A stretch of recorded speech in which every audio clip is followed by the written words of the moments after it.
Good morning students. आज के इस लेक्चर में हम लोग डिस्कस करेंगे आहार नाल के विभिन्न भागों में विभिन्न पाचक एंजाइमों द्वारा जो पाचन की क्रिया संपन्न हुआ करती है उसके बारे में। तो आहार नाल में सबसे पहला जो भाग है जिसमें हम पाचन की क्रिया को देखेंगे वह है मुख गुहिका यानी कि बकल कैविटी। तो सबसे पहले हम देखते हैं डाइजेशन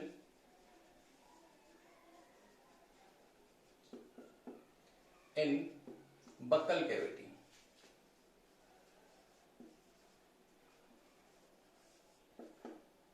तो बकल कैविटी जिसे हम हिंदी में क्या बोलते हैं, मुख गुहिका।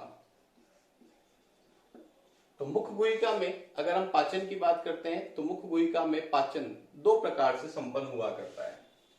पहला जो पाचन हुआ करता है वो कहलाता है यांत्रिक पाचन।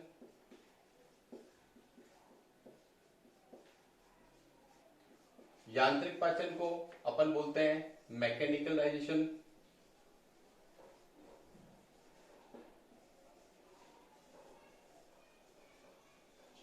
और मैकेनिकल डाइजेशन की ये जो क्रिया हुआ करती है ये संपन्न होती है किसके द्वारा, दांतों द्वारा, यानी कि बाय टीथ मैकेनिकल डाइजेशन जो है वो परफॉर्म हुआ करता है। और इस क्रिया के अंदर जो लार्ज फूड पार्टिकल्स हुआ करते हैं, यानी कि भोजन जो हमने ग्रहण किया था उसके अंदर जो बड़े आकार के जो कण हुआ करते हैं वो छोटे आकार के कणों में परिवर्तित हुआ करते हैं। तो ग्रहण किए गए भोजन के अंदर उपस्थित लार्ज फूड पार्टिकल्स का स्मॉल फूड पार्टिकल में जो कन्वर्जन हुआ करता है वो बकल कैविटी में मैकेनिकल डाइजेशन कहलाता है। और इसको हम मैस्टिकेशन भी बोलते हैं। दांतों के द्वारा ये जो क्रिया संपन्न हो रही है ये क्रिया क्या कहलाती है, मैस्टिकेशन। और ध्यान रखना मैकेनिकल डाइजेशन की इस प्रोसेस में जो large food particle small food particle में तो कन्वर्ट होते हैं, पर complex food particle simple food particle में अर्थात जटिल खाद्य पदार्थ जो है वो सरल खाद्य पदार्थों में परिवर्तित नहीं हुआ करता है। मुख गुहिका में यह कार्य अर्थात जटिल को सरल में परिवर्तित करने का जो कार्य हुआ करता है वो हुआ करता है दूसरे प्रकार के पाचन जिसे हम बोलते हैं रासायनिक पाचन।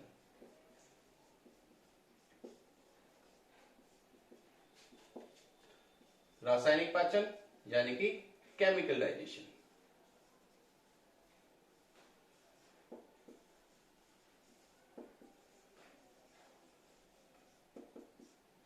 तो रासायनिक पाचन या केमिकल डाइजेशन जो है वो संपन्न होता है किसके द्वारा, लार यानी कि स्लाइवा के द्वारा।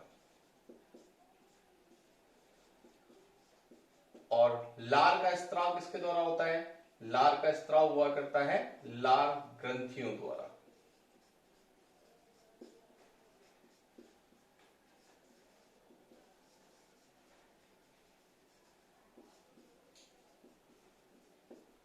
तो लार ग्रंथियों के द्वारा स्त्रावित जो लार हुआ करती है ये मुख गुहिका में रासायनिक प्रकार के पाचन को संपन्न करने का कार्य करती है। तो यहां हमने देखा कि जो मुख गुहिका यानी कि बकल कैविटी हुआ करती है उसमें दो प्रकार का पाचन देखने को मिलता है। पहला पाचन यांत्रिक पाचन यानी कि मैकेनिकल डाइजेशन होता है जो किसके द्वारा संपन्न होता है, दांतों के द्वारा संपन्न हुआ करता है। और इस क्रिया में जो बड़े आकार के भोज्य कण हुआ करते हैं उनका परिवर्तन हुआ करता है किसके अंदर, छोटे आकार के भोज्य कणों में। और ये क्रिया क्या कहलाती है, ये क्रिया कहलाती है मैस्टिकेशन। ओके। दूसरे प्रकार का जो पाचन हुआ करता है वो कहलाता है रासायनिक पाचन जिसे इंग्लिश में हम क्या बोलते हैं, केमिकल डाइजेशन। और केमिकल डाइजेशन की जो प्रोसेस हुआ करती है वो यहां बकल कैविटी में कौन परफॉर्म करता है, स्लाइवा। ओके, यानी कि लार द्वारा ये प्रोसेस परफॉर्म हुआ करती है। लार का स्त्राव किससे होता है, लार का स्त्राव हुआ करता है लार ग्रंथियों से। तो सबसे पहले हम ये देखेंगे कि मनुष्य में कितने प्रकार की लार ग्रंथियां पाई जाती है और कहां कहां पर पाई जाती है और किस स्थान पर वो खुला करती है। तो सबसे पहले हम बात करते हैं मनुष्य में पाई जाने वाली लार ग्रंथियों के बारे में, यानी कि टाइप्स ऑफ सलाइवरी ग्लैंड। तो नेक्स्ट टॉपिक अपना क्या है, नेक्स्ट टॉपिक है अपना टाइप्स ऑफ सलाइवरी ग्लैंड्स।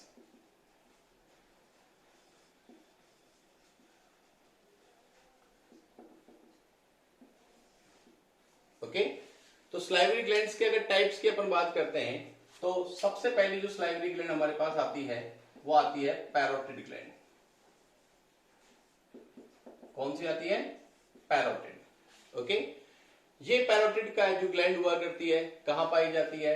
ये पाई जाती है बिहाइंड द पिन्ना।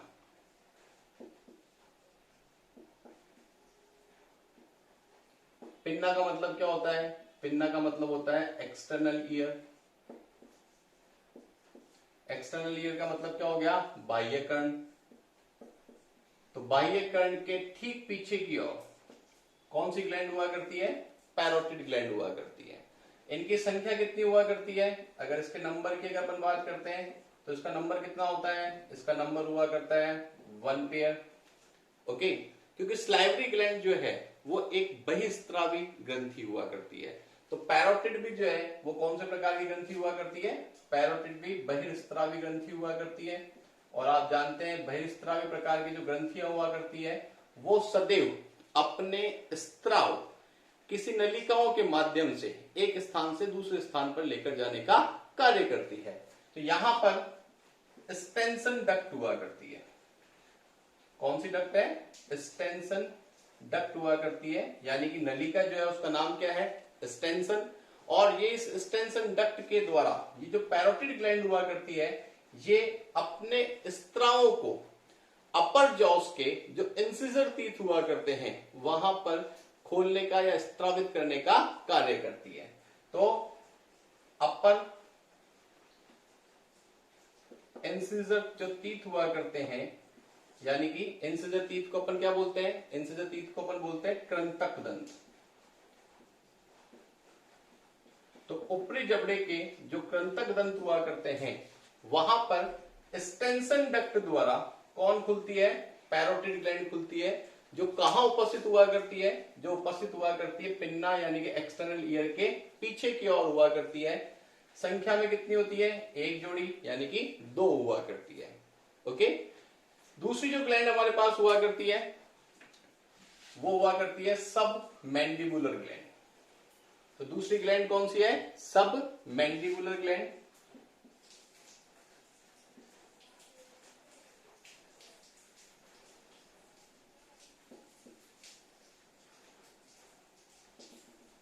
सब मैंडिबुलर ग्लैंड जो है इसका दूसरा नाम जो है वो होता है सब मैक्सिलरी ग्लैंड भी। क्या बोलते हैं इसको? सब मैक्सिलरी ग्लैंड भी बोला करते हैं। कहां पाई जाती है? ये पाई जाती है beneath of lower jaws. Beneath of lower jaws का मतलब क्या है? जो निचला जबड़ा हुआ करता है उस निचले जबड़े के ठीक नीचे की ओर उपस्थित हुआ करती है कौन सी ग्लैंड? सब मैंडिबुलर ग्लैंड। ओके, इनकी भी संख्या कितनी होती है? इनकी भी संख्या एक पेयर यानी कि 2 हुआ करती है। कौन सी डक्ट के द्वारा? क्योंकि ये भी एक प्रकार से एक्सोक्राइन ग्लैंड है, बहिस्त्रावी ग्रंथि है, तो ये भी वॉल्टन डक्ट के द्वारा। जैसा आपने देखा था पैरोटिड ग्लैंड जो है वो कौन सी डक्ट के द्वारा? स्टेंसन डक्ट के द्वारा। आप देख रहे हो सब मैंडिबुलर कौन सी डक्ट के द्वारा? वॉल्टन डक्ट के द्वारा। ओके, ये कहां खुलती है वॉल्टन डक्ट के द्वारा? ये खुलती है लोअर इंसिजर टीथ पर, यानी कि निचले जबड़े के अंदर जो कृंतक दंत पाए जाते हैं उसके ऊपर सब मैंडिबुलर ग्लैंड जो हुआ करती है वो वॉल्टन डक्ट द्वारा खुला करती है। ओके, तो दूसरे टाइप की जो सलाइवरी ग्लैंड हुआ करती है वो है सब मैंडिबुलर ग्लैंड, जिसका दूसरा नाम क्या है? सब मैक्सिलरी ग्लैंड भी बोलते हैं इसको। कहां पाई जाती है? निचले जबड़े के जो निचले जबड़ा जो हुआ करता है उस निचले जबड़े के नीचे की ओर उपस्थित हुआ करती है। संख्या कितनी है? एक पेयर हुआ करती है। किस नलिका के द्वारा? वॉल्टन नलिका के द्वारा। कहां खुलती है? निचले जबड़े के कृंतक दंत जो हुआ करते हैं उन कृंतक दंत पर खुला करती है। तीसरे प्रकार की जो सलाइवरी ग्लैंड मनुष्य के अंदर उपस्थित हुआ करती है वो कहलाती है सब लिंगुअल ग्लैंड। तो तीसरे प्रकार की जो ग्लैंड है वो है सब लिंगुअल ग्लैंड।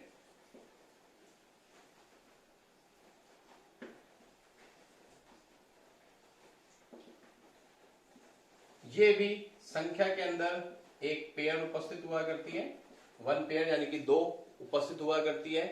कहां पाई जाती है? ये पाई जाती है बक्कल कैविटी के फ्लोर पर, यानी कि floor of buccal cavity.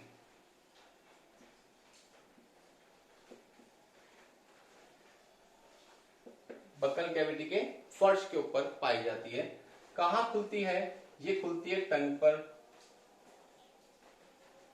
Okay, कौन सी डक्ट के द्वारा खुलती है? ये खुला करती है रिविनस डक्ट के द्वारा। कौन सी डक्ट? रिविनस डक्ट के द्वारा ये टंग पर खुला करती है और पाई कहां जाती है? फ्लोर पर। किसके? बक्कल कैविटी के। ओके, तो हमने यहां पर देखा कि मनुष्य के अंदर तीन प्रकार की स्लाइवरी ग्लैंड हुआ करती है। तीनों प्रकार की स्लाइवरी ग्लैंड्स जो हुआ करती है पेयर के रूप में, युग्म के रूप में उपस्थित हुआ करती है। जिसमें सबसे पहली ग्लैंड हमारे पास जो थी वो कौन सी थी? पैरोटिड ग्लैंड थी। कहां पाई जाती थी? ये पैरोटिड ग्लैंड पाई जाती थी बाह्य कर्ण के पीछे की ओर। कहां खुलती थी? ये ऊपरी जबड़े के जो इंसिजर टीथ हुआ करते हैं वहां खुला करती थी। कौन सी नलिका के द्वारा खुला करती थी? स्टेंसन नलिका या स्टेंसन डक्ट द्वारा खुला करती थी। दूसरी प्रकार की जो स्लाइवरी ग्लैंड हमारे पास में है वो कौन सी है? सबमैंडिबुलर ग्लैंड है। कहां पाई जाती है? ये निचले जबड़े के ठीक नीचे की ओर पाई जाती है, पेयर के रूप में उपस्थित हुआ करती है। कहां खुलती है? ये खुलती है निचले जबड़े के इंसिजर टीथ पर। कौन सी नलिका के द्वारा? वॉल्टन नलिका के द्वारा। ओके, तीसरे प्रकार की जो स्लाइवरी ग्लैंड्स हुआ करती है वो हुआ करती है सब लिंगुअल ग्लैंड। ये सब लिंगुअल ग्लैंड जो हुआ करती है वो इस मुख गुहिका के फर्श पर पाई जाती है। कहां खुलती है? जीभ पर खुलती है, यानी कि टंग पर खुला करती है। कौन सी नलिका के द्वारा खुला करती है? रिविनस नलिका के द्वारा खुला करती है। और ये भी एक पेयर के रूप में, युग्म के रूप में उपस्थित हुआ करती है। यहां एक इंपॉर्टेंट चीज और बता देता हूं, कशेरुकियों में यानी कि वर्टिब्रेट्स के अंदर एक स्लाइवरी ग्लैंड और हुआ करती है जिसका नाम हुआ करता है इंफ्रा ऑर्बिटल। ये इंफ्रा ऑर्बिटल प्रकार की जो स्लाइवरी ग्लैंड हुआ करती है ये एब्सेंट हुआ करती है किसके अंदर? ह्यूमन के अंदर, यानी कि मनुष्य के अंदर इस प्रकार की स्लाइवरी ग्लैंड जो उपस्थित नहीं हुआ करती है, परंतु कशेरुकी प्राणियों के अंदर उपस्थित हुआ करती है। कहां पाई जाती है? ये पाई जाती है बीनीथ ऑफ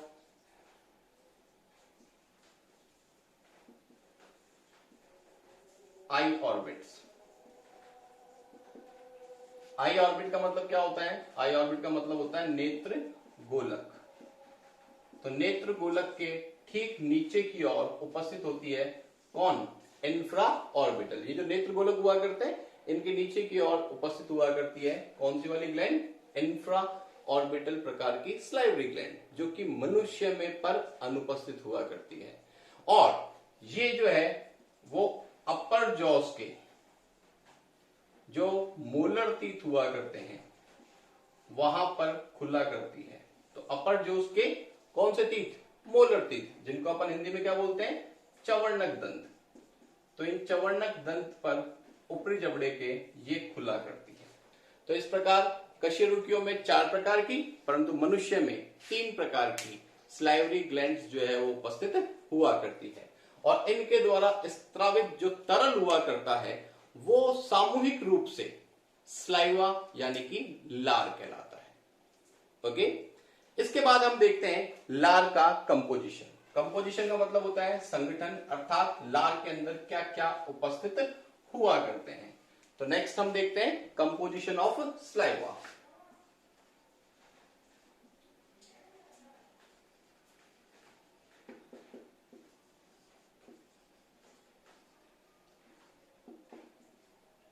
तो कंपोजिशन ऑफ स्लाइवा की बात करें तो सबसे पहले बात करते हैं अपन अमाउंट के बारे में। अमाउंट का मतलब है कि प्रतिदिन इसका स्त्राव कितना हुआ करता है। तो 1 से 1.5 लीटर पर डे एक स्वस्थ मनुष्य के अंदर स्लाइवा का सिक्रीशन हुआ करता है। स्लाइवा के पीएच की बात करें तो इसका पीएच 6.3 से 6.8 तक हुआ करता है। इस स्लाइवा में अगर वाटर परसेंटेज की बात करें, यानी कि जो तरल है स्लाइवा उसमें वाटर का अमाउंट कितना हुआ करता है, तो ध्यान रखना 99.5% इसके अंदर क्या उपस्थित होता है, वाटर उपस्थित हुआ करता है। स्लाइवा के अंदर उपस्थित अकार्बनिक पदार्थ यानी कि इनऑर्गेनिक सब्सटेंस की बात करते हैं,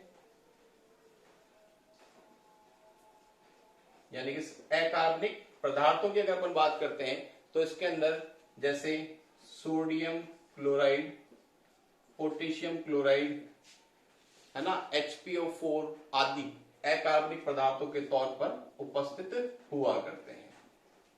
ओके, ये कितने परसेंट हुआ करते हैं, ये हुआ करते हैं 0.2%। अकार्बनिक पदार्थ जो कितने परसेंट है, 0.2%। और इसके बाद आते हैं इसके अंदर कार्बनिक पदार्थ। कार्बनिक पदार्थों की अगर अपन बात करते हैं तो ऑर्गेनिक सब्सटेंस जो हुआ करते हैं तो ये इसके अंदर प्रेजेंट हुआ करते हैं कितने परसेंट, 0.3%। ओके, और इस 0.3% के अंदर उपस्थित होता है urea, uric acid, salivary amylase,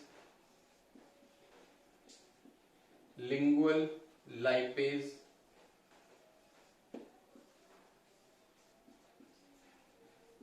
etcetera. तो ये सभी वो संगठक पदार्थ हुआ करते हैं जिनसे मिलकर के किसका, स्लाइवा का निर्माण होता है ना। तो स्लाइवा के कंपोजिशन को अगर अपन देखें तो एक दिन के अंदर कितना स्त्राव होता है, 1 से 1.5 लीटर स्लाइवा का स्त्रवण हुआ करता है, सिक्रीशन हुआ करता है एक दिन में। इसके पीएच की बात करें तो इसका पीएच कितना हुआ करता है, इसका पीएच हुआ करता है 6.3 से 6.8 के मध्य। इसमें अगर जल की मात्रा की बात करें तो जल की मात्रा कितनी हुआ करती है, 99.5% इसमें जल उपस्थित हुआ करता है। अकार्बनिक पदार्थ की बात करें तो इसके अंदर उपस्थित जो अकार्बनिक पदार्थ हुआ करते हैं, इन अकार्बनिक पदार्थ की अगर अपन बात करते हैं तो NaCl, KCl, HPO4 0.2% के रूप में यहां पर उपस्थित हुआ करते हैं। इसमें कार्बनिक पदार्थों की अगर अपन बात करते हैं, ऑर्गेनिक सब्सटेंस, ऑर्गेनिक सब्सटेंस का मतलब क्या होता है, कार्बनिक पदार्थ। तो कार्बनिक पदार्थों की अगर अपन बात करते हैं तो 0.3% कार्बनिक पदार्थ उपस्थित हुआ करते हैं। और अगर इस 0.3% कार्बनिक पदार्थों में अगर देखें तो यूरिया, यूरिक अम्ल, स्लाइवरी एमाइलेज, लिंगुअल लाइपेज, ये दोनों इसके अंदर यानी कि स्लाइवा के अंदर पाए जाने वाले डाइजेस्टिव एंजाइम हुआ करते हैं। क्या है ये, डाइजेस्टिव एंजाइम्स। इसके अलावा यहां पर आपको पता है म्यूकस का भी स्त्राव हुआ करता है और एक लाइसोजाइम भी यहां पर ऑर्गेनिक कंपाउंड के रूप में उपस्थित हुआ करता है। लाइसोजाइम आप जानते हैं हमारी बॉडी के अंदर मुख से प्रवेश करने वाले अगर कोई भी एंटीजन हुआ करते हैं तो उन एंटीजनों को सबसे पहले मुख गुहिका में नष्ट करने का काम कौन करता है, लाइसोजाइम करता है, जो कि कहां उपस्थित हुआ करता है, स्लाइवा के अंदर ऑर्गेनिक कंपाउंड्स के रूप में उपस्थित हुआ करता है। Okay, thank you.